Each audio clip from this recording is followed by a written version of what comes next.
ایک گناہگار کی توبہ کا سبق آموز واقعہ بیان کیا جاتا ہے۔ کسی ولی خدا کے زمانے میں ایک شخص بہت زیادہ گناہگار تھا، جس نے اپنی تمام عمر لہو لعب اور بیہودہ چیزوں میں گزاری اور آخرت کے لیے کچھ بھی زیادہ راہ اکٹھا نہ کر سکا۔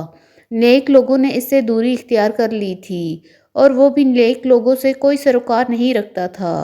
عمر کے آخری حصے میں جب اس نے اپنے کارناموں پر نظر ڈالی اور اپنی عمر کا جائزہ لیا تو اسے امید کی کوئی کرن نظر نہیں آئی، کیونکہ اسے اپنے دامن میں کوئی بھی نیک عمل نظر نہ آیا۔ یہ دیکھ کر اس نے ایک ٹھنڈی سانس لی، پھر اس کی آنکھوں سے آنسو بہنے لگے۔ توبہ استغفار کے ارادے سے بارگاہ الہی میں عرض کیا، اے دنیا و آخرت کے مالک، اس شخص کے اوپر رحم کر جس کے پاس نہ دنیا ہے اور نہ آخرت۔ اس کے مرنے کے بعد شہر والوں نے خوشی منائی اور اس کو شہر سے باہر کسی کھنڈر میں پھینک دیا۔ اس موقع پر اس ولی خدا کو عالم خواب میں حکم ہوا کہ اس کو غسل و کفن دو اور متقی و پرہیزگاروں کے قبرستان میں دفن کر دو۔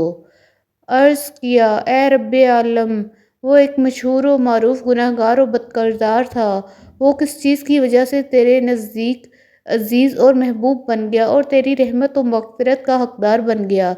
جواب آیا، اس نے جب اپنے آپ کو بیزار و مددگار دیکھا تو ہماری بارگاہ میں گریہ وزاری کی، ہم نے اس کو اپنی آغوش رحمت میں لے لیا ہے۔ کون ایسا درد مند ہے جس کے درد کا ہم نے علاج نہ کیا ہو، اور کون ایسا حاجت مند ہے جو ہماری بارگاہ میں روئے اور ہم اس کی حاجت پوری نہ کریں؟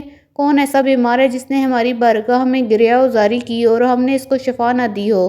تو میرے عزیز مسلمان بہن بھائیو، انسان خطا کا پتلا ہے، غلطی ہر ایک سے سرزد ہوتی ہے، لیکن خوش قسمت وہ انسان ہے جس نے اپنی حالت کو پہچان لیا اور اپنی زندگی میں ہی سچے دل سے توبہ کر لی۔